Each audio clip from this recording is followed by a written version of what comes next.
Hello friends, कैसे आप सब। आशा करता हूँ आप लोग अच्छे होंगे। तो मैं जो भी आपके लिए जो करंट अफेयर लाता हूँ, ये सारे PCS, railway, SSC, banking, CAPF, इन सभी एग्ज़ामों से रिलेटेड क्वेश्चन होते हैं ये। चलिए आज का हम देखते हैं। कर महाराणा प्रताप के बारे में आज दिया हुआ था। देखिए शॉर्ट में जानते हैं इसके बारे में थोड़ा सा। देखिए महाराणा प्रताप 9 मई को मेवाड़ के 13वें राजपूत शासक महाराणा प्रताप की जयंती मनाई जाती है। देखिए कब मनाई जाती है महाराणा प्रताप की जयंती। ठीक है, 9 मई को। ठीक है, कब मनाई थी? 9 मई को। ठीक, मनाई जाती है इनकी 13वें राजपूत शासक महाराणा प्रताप की जयंती मनाई जाती है। महाराणा प्रताप का जन्म वर्ष 1540 में हुआ था और ये 56 वर्ष की आयु में वर्ष 1597 में उनकी मृत्यु हो गई थी। कब? 1540 में हुआ था उनका जन्म। कब हुआ था? देखिए ये छोटी छोटी बातें इनको याद रखिएगा। ठीक है, महाराणा प्रताप का जन्म कब हुआ था? 1540 में, वर्ष 1540 में। और 56 वर्ष की आयु में उनकी क्या हुई थी? 1597 में उनकी मृत्यु हो गई थी। ठीक है, वे उदयपुर शहर के संस्थापक राणा उदय सिंह द्वितीय के सबसे बड़े पुत्र थे। किनके पुत्र थे? राणा उदय सिंह। किनके? राणा उदय सिंह के सबसे बड़े पुत्र थे। ठीक है, अब वो उनकी मृत्यु कहाँ हुई थी ये भी बताते हैं। चलिए, कह रहा है कि हल्दी घाटी का युद्ध। महाराणा प्रताप को हल्दी घाटी युद्ध में उनकी वीरता के लिए जाना जाता है। ठीक, क्या? हल्दी घाटी की वीरता के लिए उनको जाना जाता है। यह युद्ध वर्ष 1576 में महाराणा प्रताप और अकबर की सेनाओं के बीच लड़ा गया था। इस युद्ध में मुगल सेना का नेतृत्व आमेर के शासक राजा मान सिंह किया था। ठीक है, कौन किया था? राजा मान सिंह ने किया था। आमेर के जो इस समय शासक था, 1576 में महाराणा प्रताप के सामने इनको भेजा गया था, जो कि इनका सामना किया था इन्होंने, अजमेर के शासक राजा मान सिंह ने। इस लड़ाई में महाराणा की सेना 6 घंटे में पराजित हो गई थी। अब इसी से मिलाई कि कितनी बड़ी सेना थी अकबर की, कि 6 घंटे में पराजित हो गई थी। किंतु मुगल उन्हें क्या किए थे?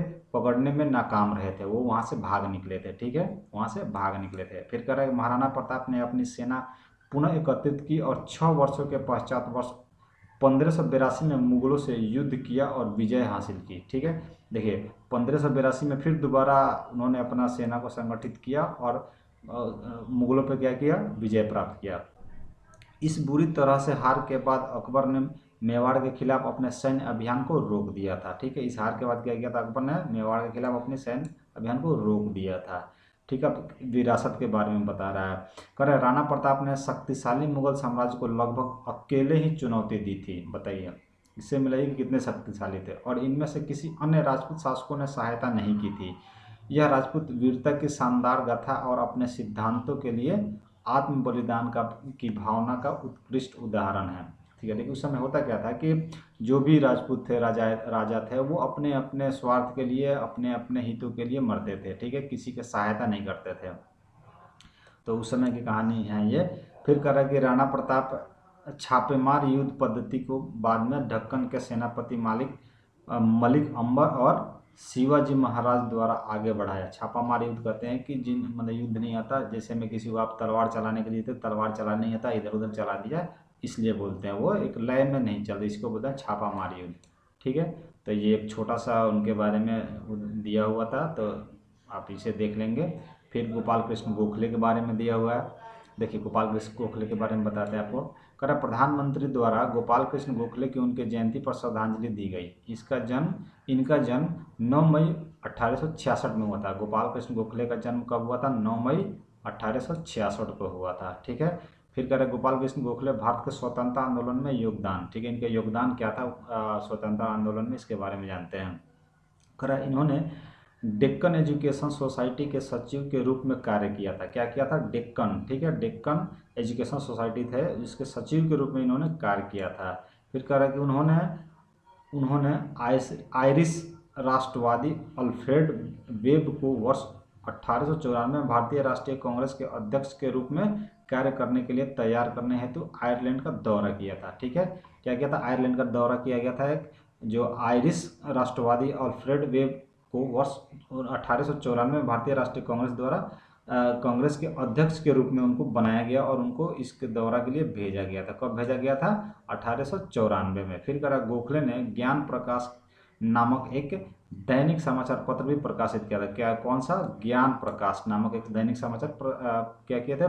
समाचार पत्र प्रकाशित किए थे, जिसके माध्यम से उन्होंने राजनीति और समाज पर अपने सुधारवादी विचारों को प्रचारित किया था। ठीक है, याद रखिएगा कौन सा अखबार किए थे, तो ज्ञान प्रकाश। ठीक है, फिर कह रहा है बाद में इनके लिए वर्ष 1903 में भारत के गवर्नर जनरल की ठीक है, प्रसिद्ध का सदस्य चुना गया था इनको। बाद में गवर्नर जनरल का जिस समय देश आज़ाद हुआ, देश आज़ादी से पहले इनको क्या किया गया था? गवर्नर जनरल का परिषद का सदस्य भी चुना गया था। ठीक है, तो यहाँ भी ये शामिल था। फिर कह रहा है कि इनके लिए वर्ष 1904 के नए साल की सम्मान सूची में भारतीय साम्राज्य के साथी के रूप में नियुक्त किया गया था। आप देखिए इनको कहाँ कहाँ शामिल किया गया था, सभी चीज़ें इसमें बताई गई है।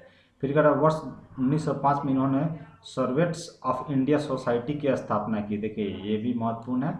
ठीक है, ऐसे ऐसे क्वेश्चन पीसीएस में, सीएपीएफ में और बैंकिंग में खासकर पूछे जाते हैं। ठीक है, तो देखिए यहाँ पे 1905 में इन्होंने सर्वेंट्स ऑफ इंडिया सोसाइटी की स्थापना की। इनके माध्यम से लोगों को निस्वार्थ काम, ठीक है, निस्वार्थ काम करने के लिए प्रशिक्षित किया जाता था।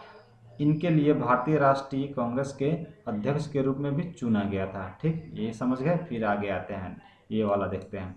वर्ष 1909 में जो मार्ले मिंटो था, सुधार को तैयार करने में इनका महत्वपूर्ण योगदान था, जो अत्यंत कानून के रूप में लागू किए गए थे। ठीक है, अंततः कानून के रूप में लागू किया। जो मार्ले मिंटो सुधार था वो 1919 में अंततः इस कानून को लागू किया गया था। फिर कह रहा है कि गोखले मोहम्मद जिन्ना और महात्मा गांधी दोनों के गुरु थे। किनके गुरु थे? गोखले मोहम्मद जिन्ना और महात्मा गांधी के गुरु थे। महात्मा गांधी ने गोखले मेरे राजनीतिक गुरु नामक एक पुस्तक भी लिखी थी। क्या?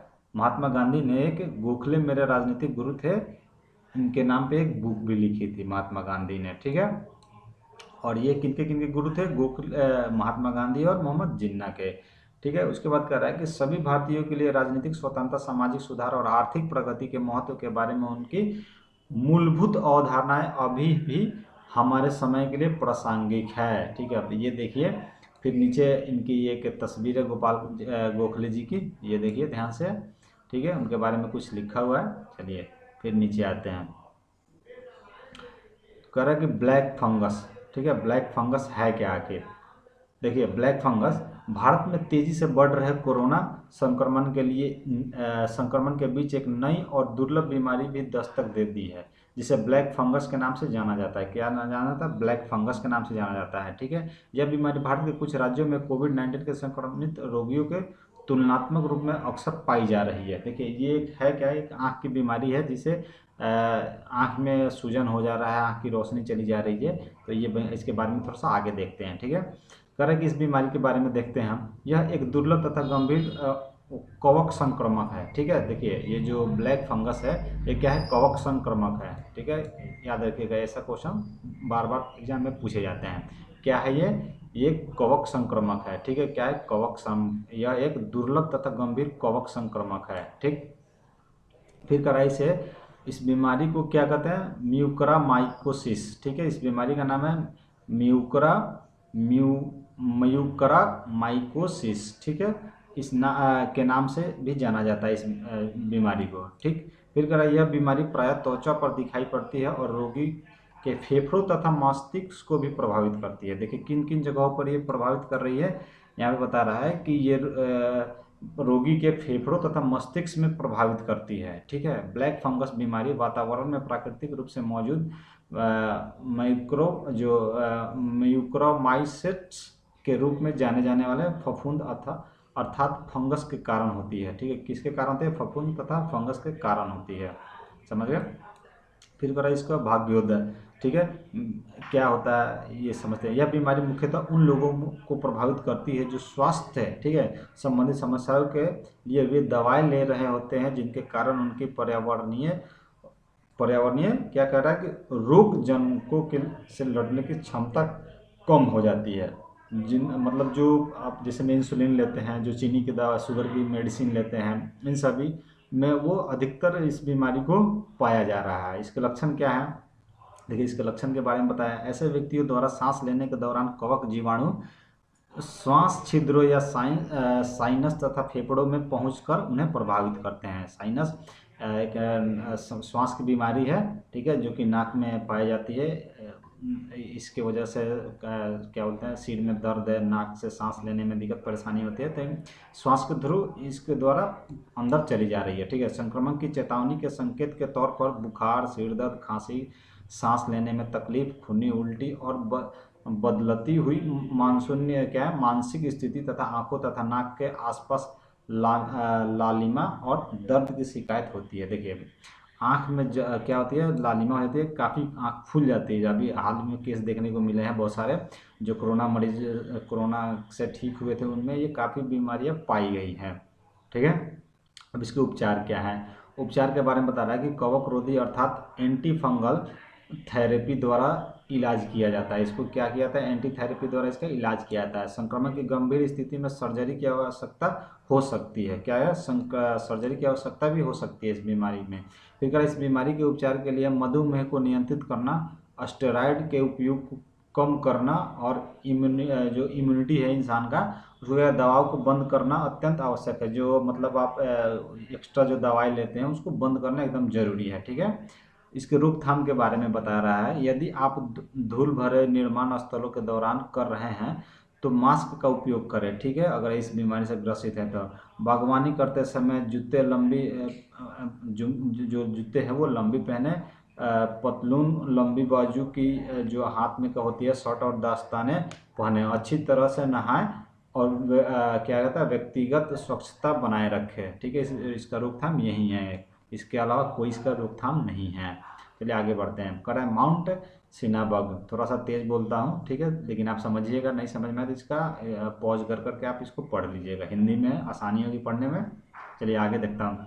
माउंट सिनाबंग कह रहा है कि यह ज्वालामुखी पर्वत इंडोनेशिया में स्थित है, ठीक है। लगभग 400 वर्षों तक निष्क्रिय रहने के बाद वर्ष 2010 में इस उद्भेदन हुआ था। उसके बाद ये सक्रिय ज्वालामुखी है, ठीक है। देखिए ये सबसे पहले इस माउंटेन सिनाबग कहाँ पे है, यह ज्वालामुखी पर्वत इंडोनेशिया में स्थित है। कहाँ पे है, इंडोनेशिया में स्थित है, ठीक है। लगभग 400 वर्षों तक ये निष्क्रिय रहा, लेकिन 2010 में इसमें क्या हुआ, अचानक विस्फोट आ गया, जब से ये सक्रिय हो गया, ठीक है। चर्चा में क्यों आया इसके बारे में देखते हैं। हाल ही में माउंट सिनाबग में विस्फोट हुआ है, इसके कारण ये चर्चा में आया है, नहीं तो इसके पहले ये चर्चा में नहीं था, ठीक है। इसके पृष्ठभूमि जानते हैं, इंडोनेशिया की रिंग ऑफ फायर उसे बोलते हैं जो भूकंपीय जोन में होता है। रिंग ऑफ फायर किसे बोलते हैं, जो भूकंपीय जहाँ पे अधिक मात्रा में होता है, ठीक है, उसे क्या बोलते हैं, रिंग ऑफ फायर बोलते हैं। इसे क्या बोलते हैं, प्रशांत महासागरीय मेखला, ठीक है, में अवस्थित के कारण यहाँ के सक्रिय ज्वालामुखी पाए जाते हैं। इसके अलावा यह क्षेत्र भूकंप प्रवण क्षेत्र के अंतर्गत भी आता है, ठीक है। देखिए मैंने बताया ना कि भूकंपीय क्षेत्र उन एरिया में पाया जाता है ये, ठीक है। फिर करा बद्रीनाथ धाम के बारे में कुछ दिया हुआ है, इसके बारे में देखते हैं। करा कि तेल क्षेत्र के 5 सार्वजनिक उपक्रमों, ठीक है, ने उत्तराखंड के बद्रीनाथ धाम में स्मार्ट आध्यात्मिक शहर के रूप में विकसित करने के लिए 100 करोड़ रुपए का वादा किया है, ठीक है। क्या किया, 100 करोड़ रुपए का वादा किया, ठीक है। इसके बारे में जान